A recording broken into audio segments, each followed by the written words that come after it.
Hare Krishna, my dear devotees, wherever you are, welcome back to the daily readings of Srila Prabhupada's books, right here in the live studios in Hythe, Kent, Southeast England, just a stone's throw from the English Channel.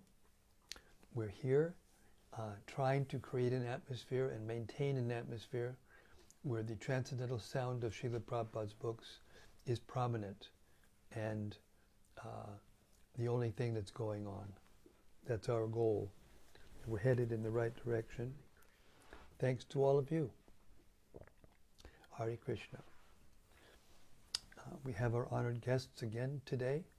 Doa Moore, Temple President of London, Radharaman, the Prince of Hythe, and also part-time VP of London, and Rasika Shirmani, that saint among sound engineers, and the saint among taking care of all of us is Abhay Das Brahmachari. We're all more than beholden to him. Okay. Śrīmad-Bhāgavatam Mahima Stotram by Srila Sanatana Goswami, who heard from Sri Chaitanya Mahaprabhu more in one sitting than any other devotee. 2 months straight. And part of the result was this Śrīmad-Bhāgavatam Mahima Stotram, along with the Brihat Bhagavatamrita and many other transcendental literatures. This comes particularly, the Śrīmad-Bhāgavatam Mahima Stotram comes particularly from the Sri Krishna Lila Stava, in which Sanatana Goswami is offering 108 obeisances to the Vrindavan pastimes of Krishna, Vrindavan Lila. And this 5-verse stotra, which is found there, is the 107th obeisance. So it's right towards the end of the book, glorifying the Śrīmad-Bhāgavatam, which is the source of everything, because it is Krishna. It goes like this. Sarva Shastrabdi Piyusha Sarva Vedaika Satpala Sarva Siddhanta Ratnaja Sarva Lokaika Drikprada. O nectar from the ocean of all scriptures, singular fruit of all the Vedas, rich mine of the precious gems of all conclusive truths, you are the only giver of sight to all the worlds. Sarva Bhagavata Prana Śrīmad-Bhāgavata Prabho Kali Dvandoditaditya Sri Krishna Parivartita. O life air of all the Supreme Lord's devotees, O Master Śrīmad-Bhāgavatam, you are the sun risen in the darkness of Kali. You are the exact image of Sri Krishna. Paramananda Pataya Prema Varshakshadayate Sarvada Sarvasevyaya Sri Krishnaya Namostume. I bow down to you, who are supremely blissful to read. Your every syllable pours down a flood of prema. You can always be served by everyone.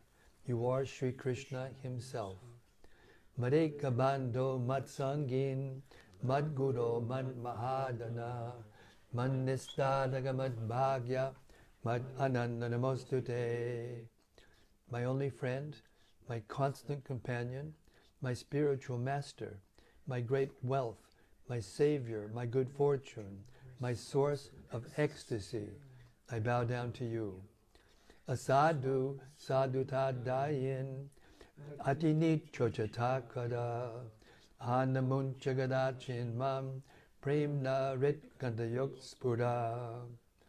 O bestower of saintliness to the unsaintly, O exalter of the most fallen, please never leave me. Always appear in my heart and my voice with pure love. Om Namo Bhagavate Vasudevaya. Om Namo Bhagavate Vasudevaya. Om Namo Bhagavate Vasudevaya. So, we've reached chapter 8 of the first canto of Śrīmad-Bhāgavatam, entitled Prayers by Queen Kuntī and Parīkṣit Saved. So we just heard how Ashwatthama sent a second Brahmastra to destroy Maharaj Parīkṣit, who was the last remaining male member of the Kuru dynasty. And Krishna personally intervened, breaking his vow not to use a weapon, because the battle of Kurukshetra was finished, but there was still little something going on. But still, to protect his devotee and the sovereignty of the earth, he used his Sudarshan chakra to neutralize the Brahmastra that had been sent to the womb of Uttara, the wife of Abhimanyu. So we're beginning with 17 as this story unfolds of how the Śrīmad-Bhāgavatam was spoken for the first time. Text 17. Thus, saved from the radiation of the Brahmastra, Kuntī, the chaste devotee of the Lord, and her 5 sons, and Draupadi, addressed Lord Krishna as he started for home. Purport. Kuntī is described herein as sati, or chaste, due to her unalloyed devotion to Lord Sri Krishna. Her mind will now be expressed in the following prayers for Lord Krishna. A chaste devotee of the Lord does not look to others, namely any other living being or demigod, even for deliverance from danger. That was all along the characteristic of the whole family of the Pandavas. They knew nothing except Krishna, and therefore the Lord was also always ready to help them in all respects and in all circumstances. That is the transcendental nature of the Lord. He reciprocates the dependence of the devotee. One should not, therefore, look for help from imperfect living beings or demigods, but one should look for all help from Lord Krishna, who is competent to save his devotees. Such a chaste devotee also never asks the Lord for help, but the Lord, out of his own accord, but the Lord, out of his own accord, is always anxious to render it. That last sentence again. Such a chaste devotee of the Lord never asks the Lord for help, but the Lord, out of his own accord, is always anxious to render it. Text 18. Srimati Kuntī said, O Krishna, I offer my obeisances unto you, because you are the original personality and are unaffected by the qualities of the material world. You are existing both within and without everything, yet you are invisible to all. Purport. Srimati Kuntī Devi was quite aware that Krishna is the original personality of Godhead, although he was playing the part of her nephew. Such an enlightened lady could not commit a mistake by offering obeisances unto her nephew. Therefore she addressed him as the original Purusha, beyond the material cosmos.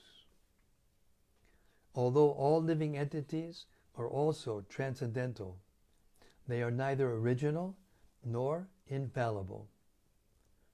The living entities are apt to fall down under the clutches of material nature, but the Lord is never like that. In the Vedas, therefore, he is described as the chief among all living entities, nityo nityanam chetanas chetananam.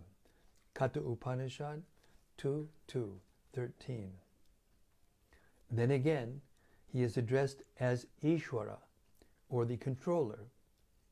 The living entities, or the demigods, like Indra, Chandra, and Surya, are also, to some extent, Ishvara, but none of them is the supreme Ishvara, or the ultimate controller.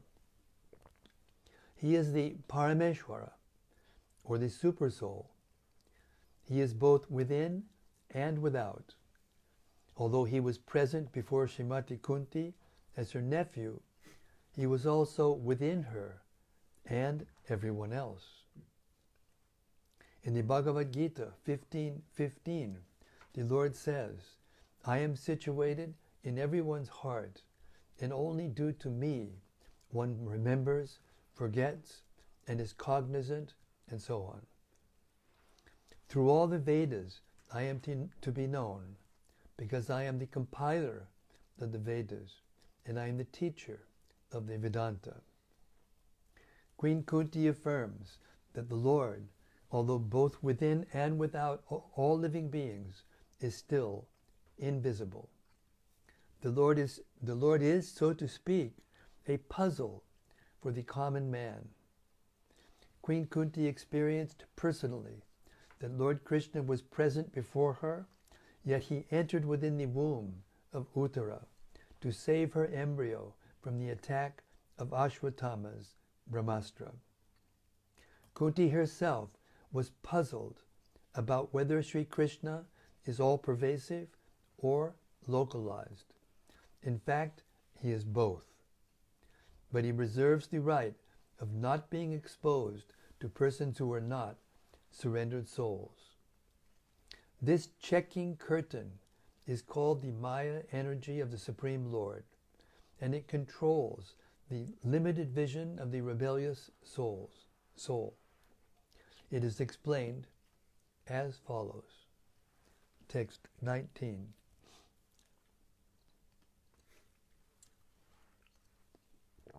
Being beyond the range of limited sense perception, you are the eternally irreproachable factor, covered by the curtain of deluding energy.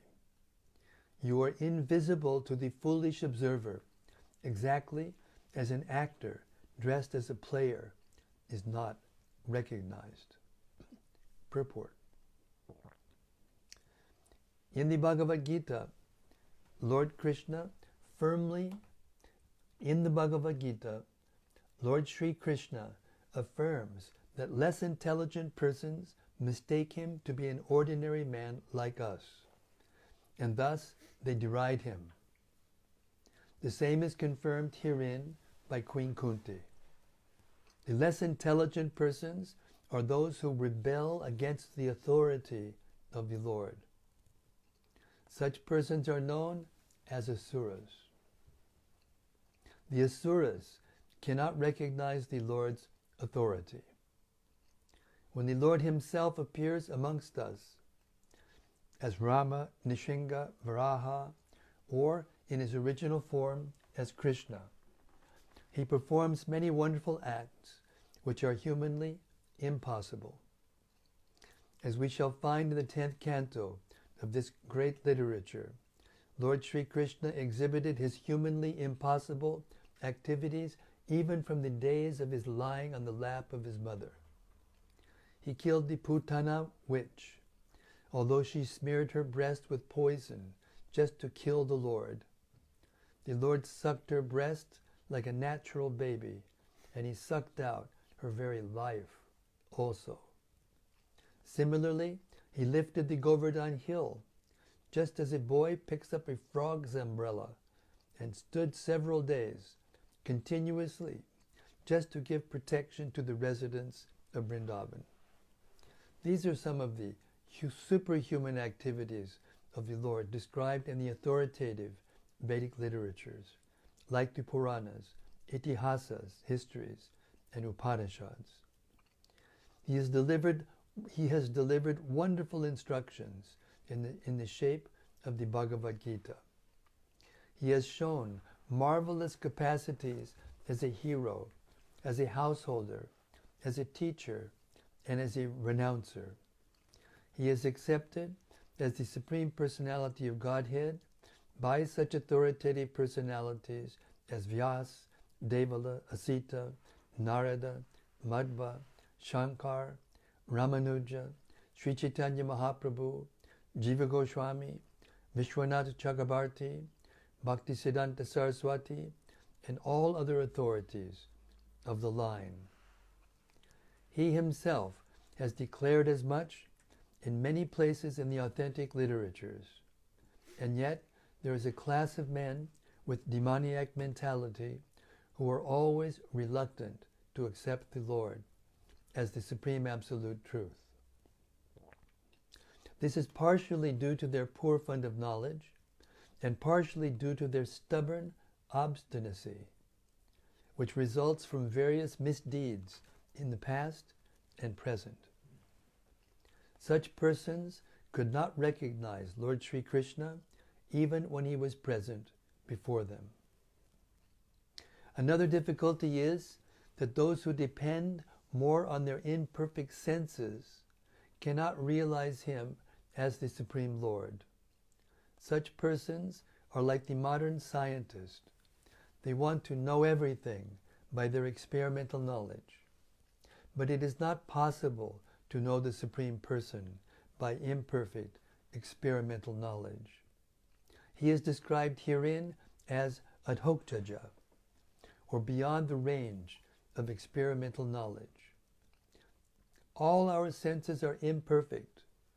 We claim to observe everything and anything, but we must admit that we can observe things under certain material conditions only, which are also beyond our control. The Lord is beyond the observation of sense perception. Queen Kuntī accepts this deficiency of the conditioned soul, especially of the woman class, who are less intelligent. For less intelligent men, there must be such things as temples, mosques, or churches, so that they may begin to recognize the authority of the Lord and hear about him from authorities in such holy places. For less intelligent men, this beginning of spiritual life is essential, and only foolish men decry the establishment of such places of worship, which are required to raise the standard of spiritual attributes for the mass of people. For less intelligent persons, bowing down before the authority of the Lord, as generally done in the temples, mosques, or churches, is as beneficial as it is for the advanced devotees to meditate upon him by active service.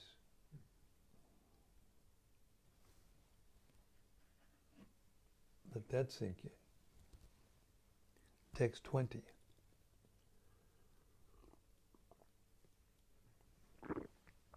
Tata Paramahangsanam Muninam Amalatmanam Bhakti Yoga Vidanartam Katam Paschema Histriyaha. You yourself descend to propagate the transcendental science of devotional service unto the hearts of the advanced transcendentalists and mental speculators, who are purified by being able to discriminate between matter and spirit. How then can we women know you perfectly? Purport. Even the greatest philosophical speculators cannot have access to the region of the Lord. It is said in the Upanishads that the Supreme Truth, the Absolute Personality of Godhead, is beyond the range of the thinking power of the greatest philosopher. He is unknowable by great learning or by the greatest brain. He is knowable only by one who has his mercy. Others may go on thinking about him for years together, yet he is unknowable.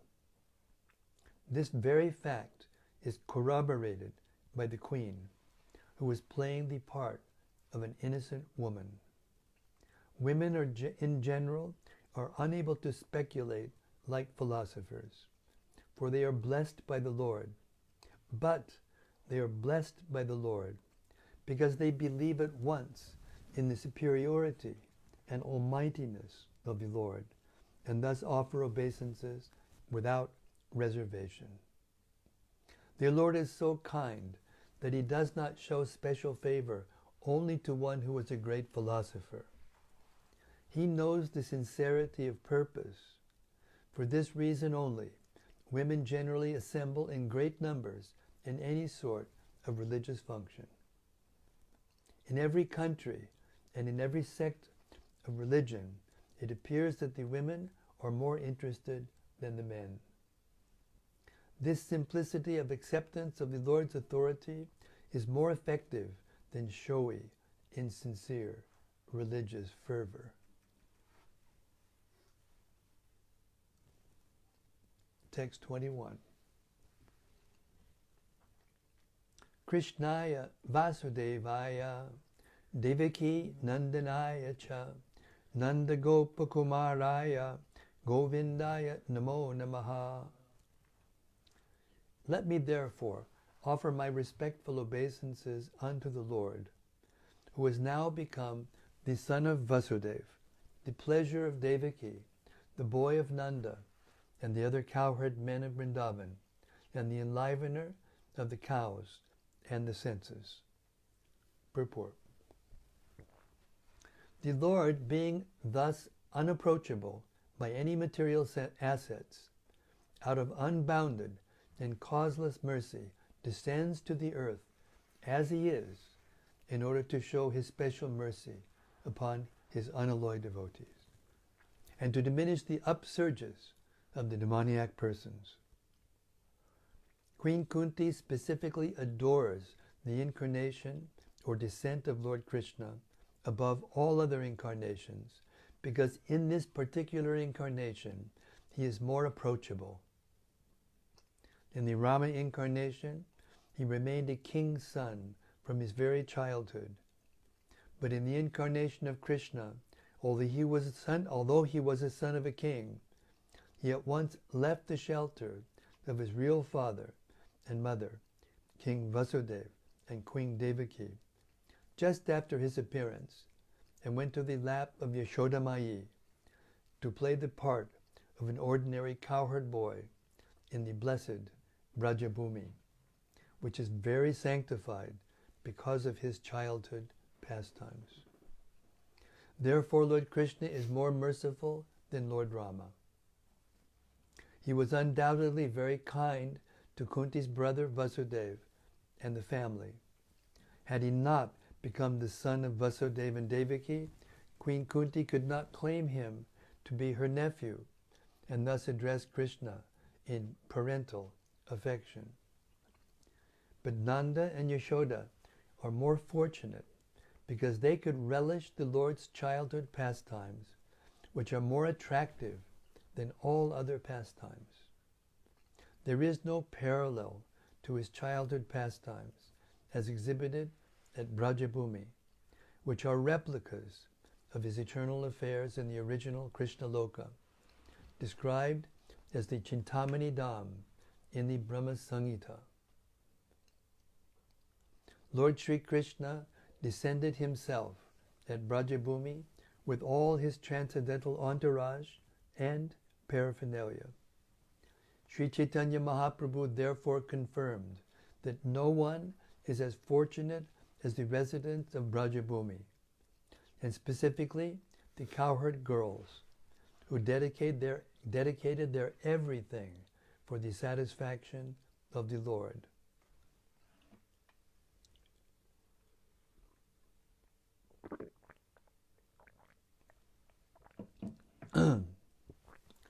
His pastimes with Nanda and Yashoda, and his pastimes with the cowherd men, and especially with the cowherd boys and the cows, have caused him to be known as Govinda.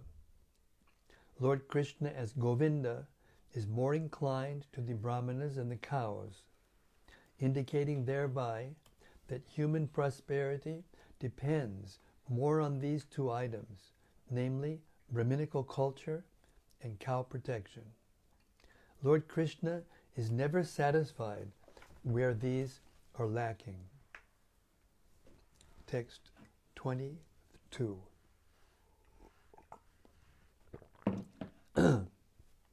Namak panchayanabhaya, namak pankajanabhaya, namak pankajamaline, namak pankajanetraya, namaste pankajangraye.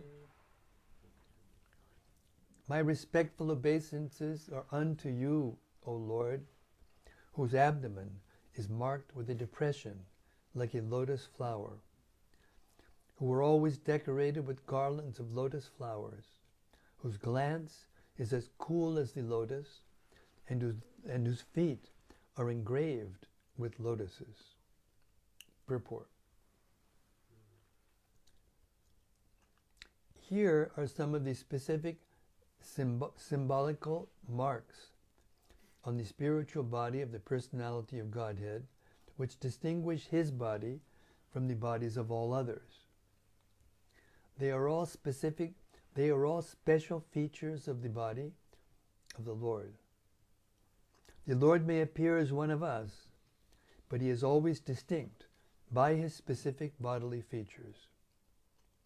Srimati Kuntī claims herself unfit to see the Lord because of her being a woman.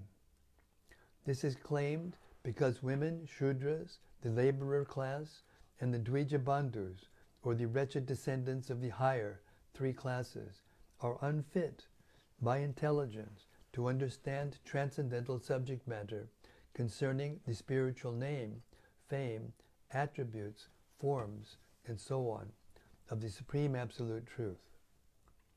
Such persons, although they are unfit to enter into the spiritual affairs of the Lord, can see him as the Archa Vigraha, who descends to the material world just to distribute favors to the fallen souls, including the above-mentioned women, Shudras, and Dvija Bandhus.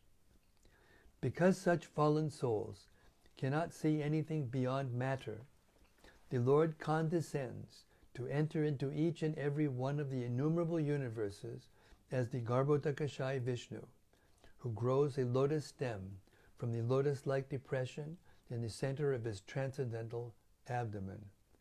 And thus Brahma, the first living being in the universe, is born. Therefore the Lord is known as the Pankajanabi. The Pankajanabi Lord accepts the Archa Vigraha, his transcendental form, in different elements, namely a form within the mind, a form made of wood, a form made of earth, a form made of metal, a form made of jewels, a form made of paint, a form drawn on sand, and so on. All such forms of the Lord are always decorated with garlands of lotus flowers, and there should be a soothing atmosphere in the temple of worship to attract the burning attention of the non-devotees, always engaged in material wranglings. The meditators worship a form within the mind.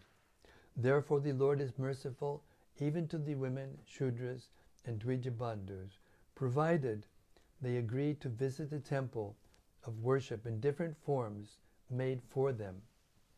Such temple visitors are not idolaters, as alleged by some men with a poor fund of knowledge. All the great acharyas established such temples of worship in all places just to favor the less intelligent, and one should not pose himself as transcending the stage of temple worship while one is actually in the category of the Shudras and the women or less. One should begin to see the Lord from his lotus feet, gradually rising to the thighs, waist, chest, and face. One should not try to look at the face of the Lord without being accustomed to seeing the lotus feet of the Lord. Srimati Kuntī, because of her being the aunt of the Lord, did not begin to see the Lord from the lotus feet, because the Lord might feel ashamed. And thus Kuntī Devi, just to save a painful situation for the Lord, began to see the Lord just above his lotus feet, that is, from the waist of the Lord, gradually rising to the face, and then down to the lotus feet. In the round, everything there is in order. Text 23.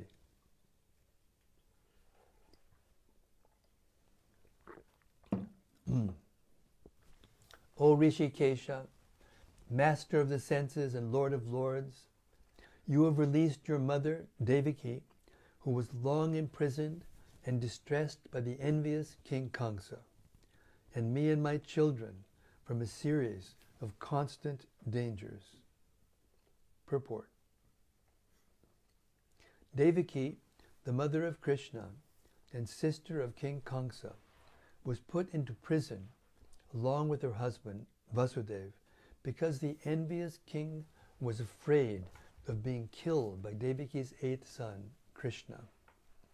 He killed all the sons of Devaki who were born before Krishna, but Krishna escaped the danger of child slaughter because he was transferred to the house of Nanda Maharaj, Lord Krishna's foster father.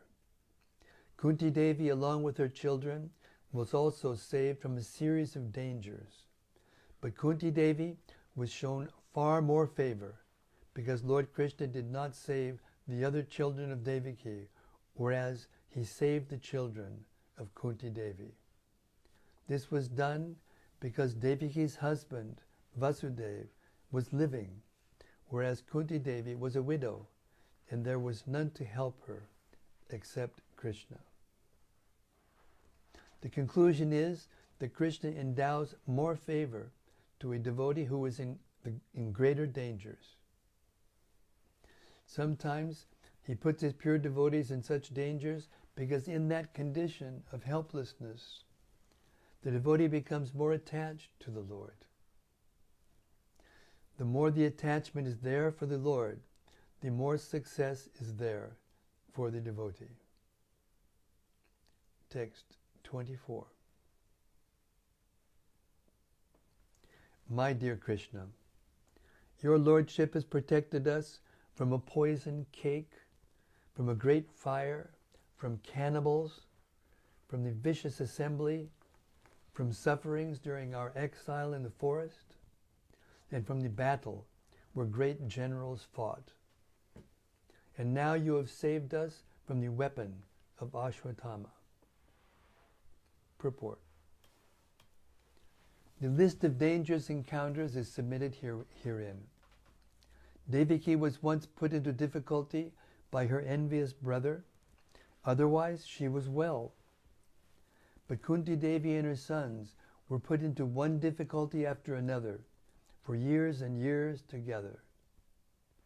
They were put into trouble by Duryodhana and his party due to the kingdom, and each and every time the sons of Kuntī were saved by the Lord.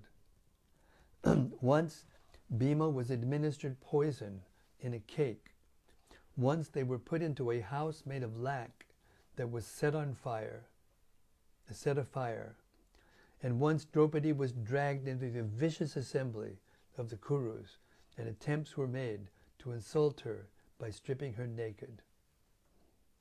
The Lord saved Draupadi by supplying an immeasurable length of cloth, and Duryodhana's party failed to see her naked. Similarly, when they were exiled in the forest, Bhima had to fight with the man-eater demon Hidimba, Rakshasa. But the Lord saved him. So it was not finished there. After all these tribulations, there was the great battle of Kurukshetra, and Arjuna had to meet such great generals as Drona, Bhishma, and Karna, all powerful fighters.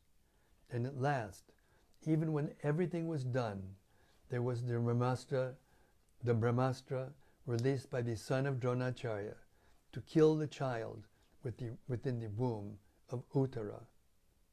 And so the Lord saved the only surviving descendant of the Kurus, Maharaj Parīkṣit. Text 25.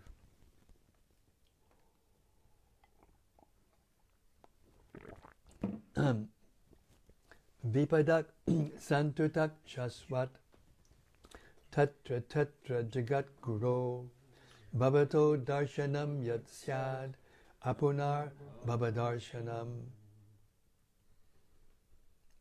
I wish that all those calamities would happen again and again, so that we could see you again and again.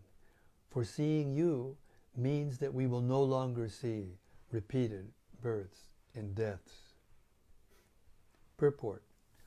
Generally, those who are distressed, needy, intelligent, or inquisitive, and who have performed some pious activities, worship or begin to worship the Lord.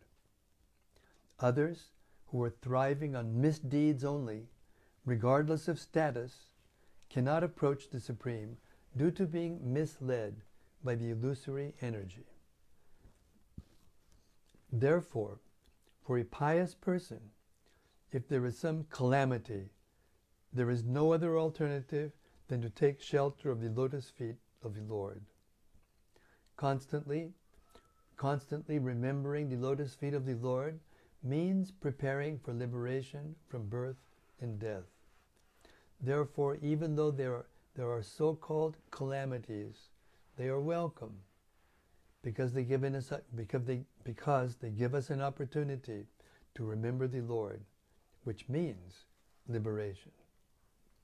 One who has taken shelter of the lotus feet of the Lord, which are accepted as the most suitable boat for crossing the ocean of nations, can achieve liberation as easily as one leaps over the holes made by the hoofs of a calf.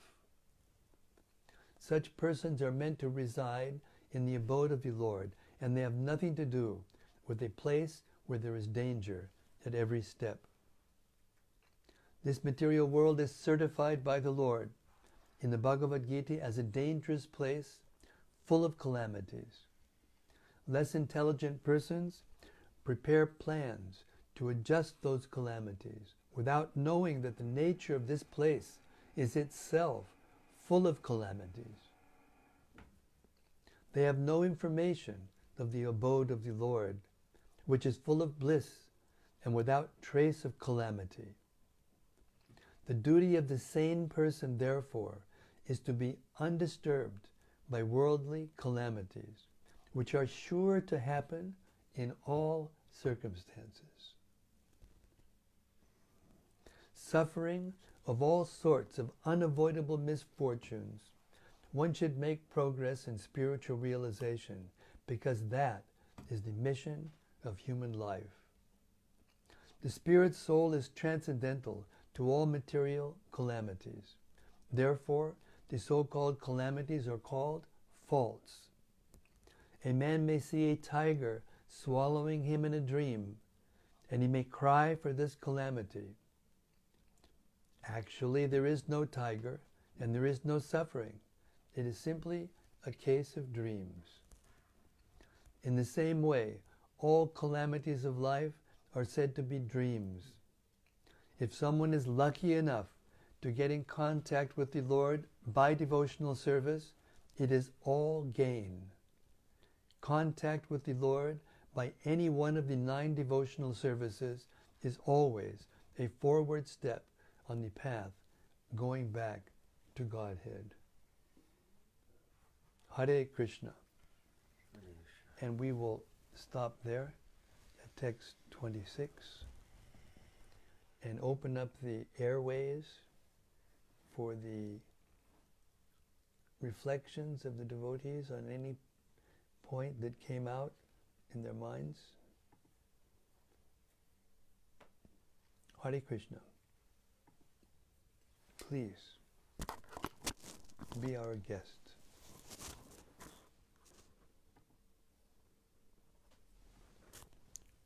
From Rati Manjari. From Rati Manjari. Hare Krishna, Rati.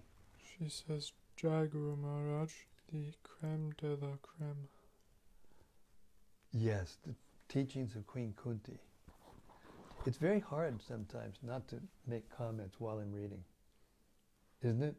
Sometimes one of Prabhupada's statements are just so applicable and so misunderstood or whatever, and you want to say something, but I'm trying my best to refrain from adding anything or subtracting anything from Prabhupada's words.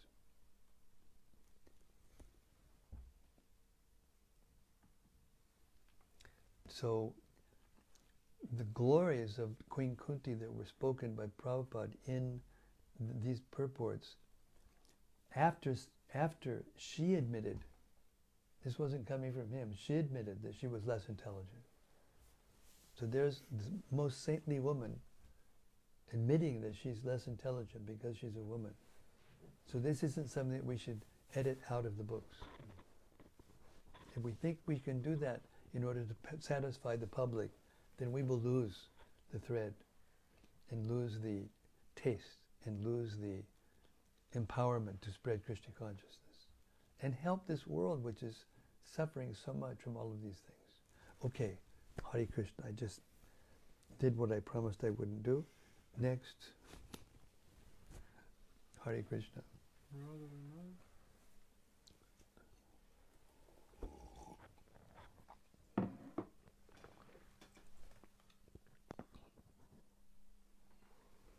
Hare Krishna Maharaj, it's a more question than a reflection.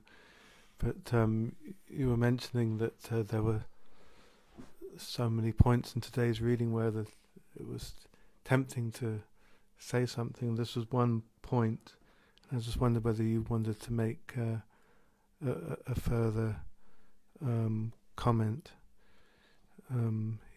He's talking about the establishment of temples at the end of text 19 to establish the authority of the Lord, to hear from him from authorities in such holy places. For less intelligent men, this beginning of spiritual life is essential, and only foolish men to cry the establishment of such places of worship which are required to raise the standard of spiritual attributes for the mass of people. For less intelligent persons, bowing down before the authority of the Lord, as generally done in the temples, mosques or churches, is as beneficial as it is for the advanced devotees to meditate upon him by active service. Well, I think that pretty much speaks for itself. There was another statement that was made before, just after that, that doesn't mean that one should think that they're above the deity worship and think that they're more advanced because they're neglecting the deity worship.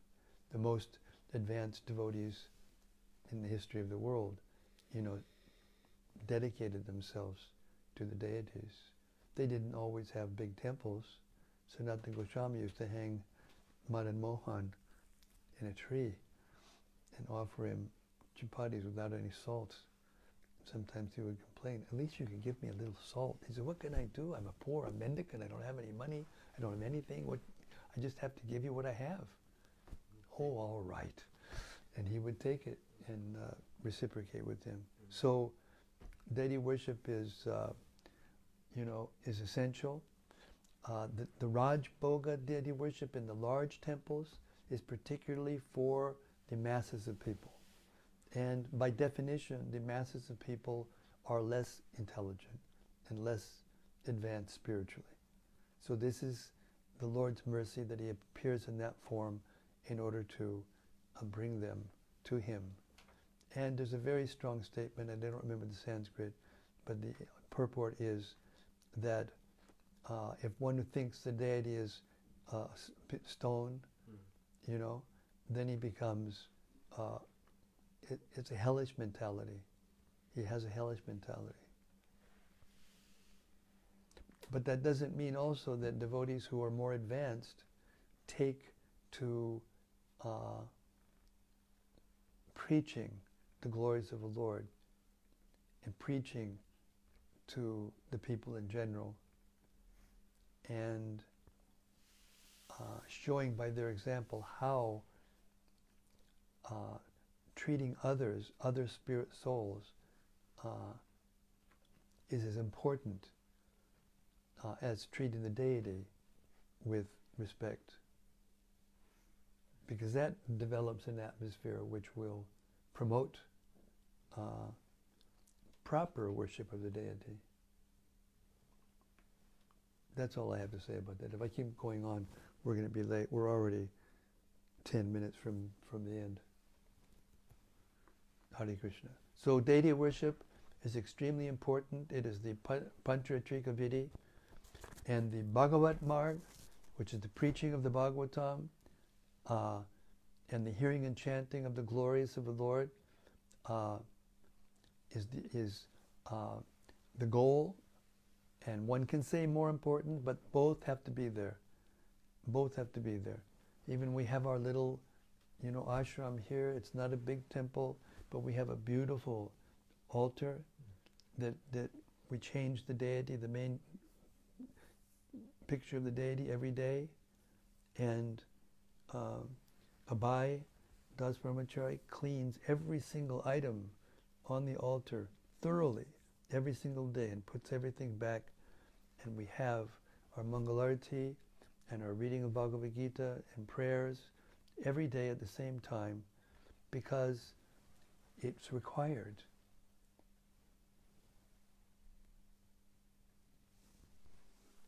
Hare Krishna. Dolmore is going to enlighten us further. I simply wanted to humbly present an inquiry, if I may. God, it's trying to escape. It's not working.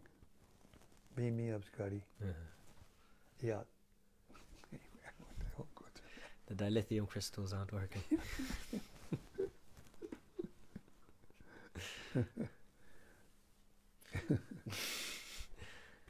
There's one place where Srila Prabhupada equates less intelligent with being unable to discern matter from spirit. Yes. Could you please elaborate on that? Well, it has to do with the natures. Every form in the material world has a nature, and they fit into an overall ecosystem that maintains peace and prosperity in the world. If everyone in the world was acting according to their natures and worshiping the Lord, then the whole world would be Vaikuntha. So the structure of the female form, human form, and male form are different. And because of that difference, there's a natural psychology. The man is always bigger and more powerful. I mean, there may be some rare exceptions, due to some, chemical anomaly or something. But generally speaking, men are stronger and bigger. And therefore, in basketball games or in golf or in sports, track and field, the records that are set, 10, whatever, are always less for the female than they are for the male. Due to this, there is a natural psychology of the man to want to dominate, to be in control, and the woman to want to be protected or be controlled by and protected and taken care of by the male. So this natural psychology creates the basic, fundamental building block of human society, which is the family.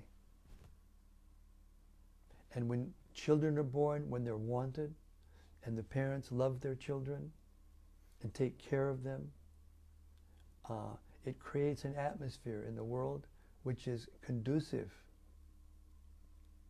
to the mode of goodness and even the mode of passion, but regulated. See, the purpose of the material world, the purpose of the Vedas, is to regulate the senses so that we won't have to go back into the animal species again. So now what's happening in the world is proof of the pudding. You know, it's the men actually that are promoting this women's equality, because that means the women are more accessible to them. That's the bottom line. Prabhupada explained that to us.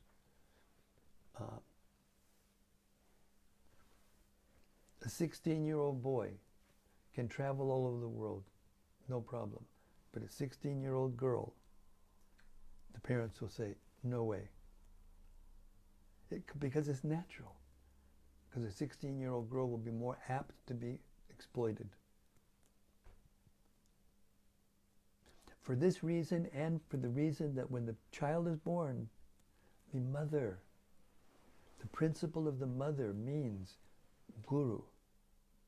The mother is our first guru. Every single one of us, whether we male, female, or otherwise. So if we lose that guru, the mother, which is the most respectable, as we're hearing here from Kuntī, the most respectable person is a chaste woman. And if you defile or abuse of chaste woman, you lose everything.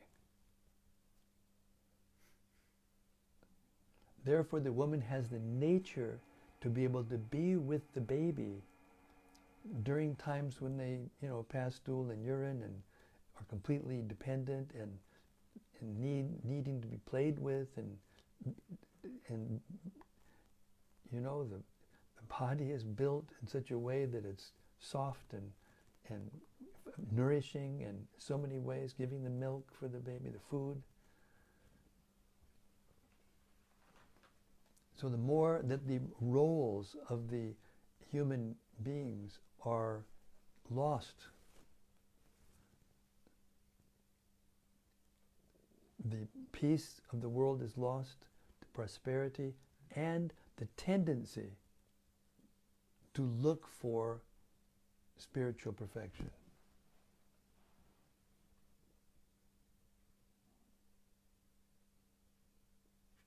And for that reason, the name of the woman is Strī, because she tends to be the medium through which the material opulences are expanded.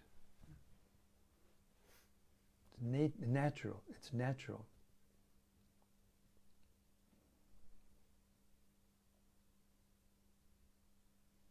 But what the section of the purport where it describes how, due to that nature, women have this ability to accept spiritual authority. They accept the deity. They bow down without reservation. The men are too proud, too intellectual. So when it says that women are less intelligent, it doesn't mean that they are less spiritually inclined or spiritually capable.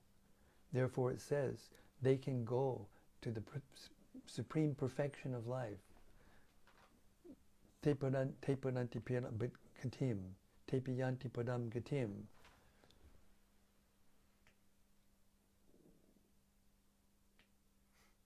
So whether I'm in a male body or a female body, I got to leave this body. And what's going to happen to me afterwards? Therefore, if we think too much that we're male or female, and we stop living in the role of the proper roles that we have in devotional service to please Krishna, then everyone loses the ability to see matter and spirit. Everyone in Kali Yuga is born a Shudra. So we shouldn't be proud of being in a male body, for sure, in the Kali Yuga. I got a little carried away. Please don't bother. Don't mind.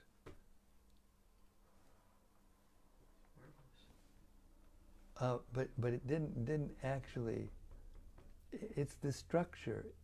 It's the the nature, they don't look for the spirit so much. They look for the bodily comforts. They look to take care of the family and to make the atmosphere. But they also are the ones that worship the deities in the home, generally.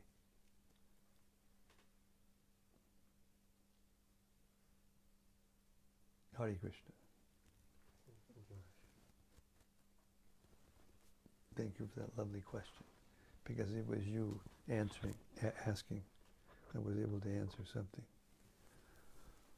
Okay, we have no more than 5 more minutes. Forgive me, everyone, for being so long-winded. Huh? For being so amazing? No, for being long-winded.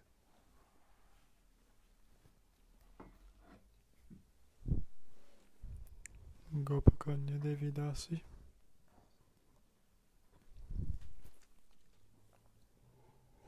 Who? Gopakanya. Gopakanya Devi Dasi. Hare Krishna, dear Maharaj, and all assembled sages. Jai Srila Prabhupada. Hare Krishna. Thank you. From Braj Vallabha. Hey Braj, Hare Krishna. Hare Krishna, Maharaj, please accept my humble obeisances. All glories to Srila Prabhupada. Prabhupada hammers the point about our inability to see Krishna through our current senses. This makes sense. We can't even see Lord Brahma. How then can we expect to see Krishna? Nice point. Very nice point. So we shouldn't be proud, even we're in a human body. What can we see? Hare Krishna. Thank you. From Bhakti Noel. Bhakti Noel. Hare Krishna. Hare Krishna, dear Maharaj, please accept my humble obeisances. All glories to Srila Prabhupada. Jai, glories to Prabhupada. Thank you for reading this transcendental and practical information to us. It is nice to be reminded of how merciful Krishna is to us conditioned souls. A beautiful guide to life in devotional service. Yes.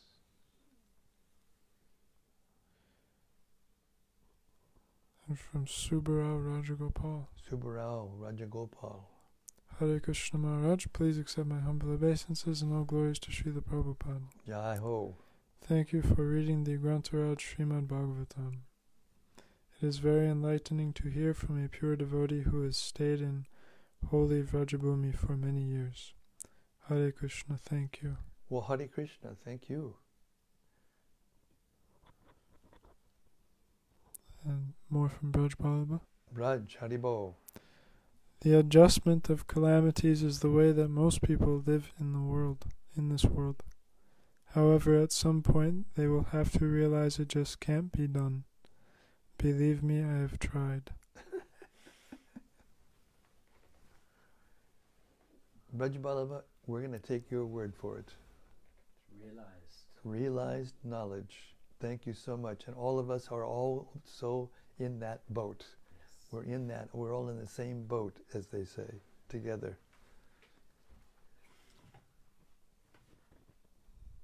And from Vrajaloka. Hare Krishna Vrajaloka. Hare Krishna, dear Guru Maharaj, please accept my humble obeisances. All glories to Srila Prabhupada. Thank you for today's reading. It was wonderful. Today I understood the real meaning of chastity. Not look to others than Krishna, even for deliverance from danger. Nice point that you're bringing out. That was a very important point. That's spiritual intelligence. Yeah. I really like to hear about the sweet description of Krishna's... That brings up a point, another point that you were saying. Women tend not to be analytical. That's what it means by intelligence, the analytical type of intelligence. But the woman has the emotional intelligence. They call it a sixth sense. So we have to understand these words in proper context so that we won't feel affronted or whatever, offended, or we have to put it together. We can't take one statement, even if it's repeated, out of many millions of statements that say the opposite or make it clear and get on a bandwagon about one thing or another. It's very difficult in the Kali Yuga. Now with all these, conspiracy theories and conflicts about what is right and what is wrong for this, for that reason. Hare Krishna, that was a very nice point that she made. What real chastity is. And that chastity doesn't go just for women. It goes for all personalities. How loyal we are. How loyal we are to our spiritual master, to our, persons who are our dependents and persons who are our subordinates.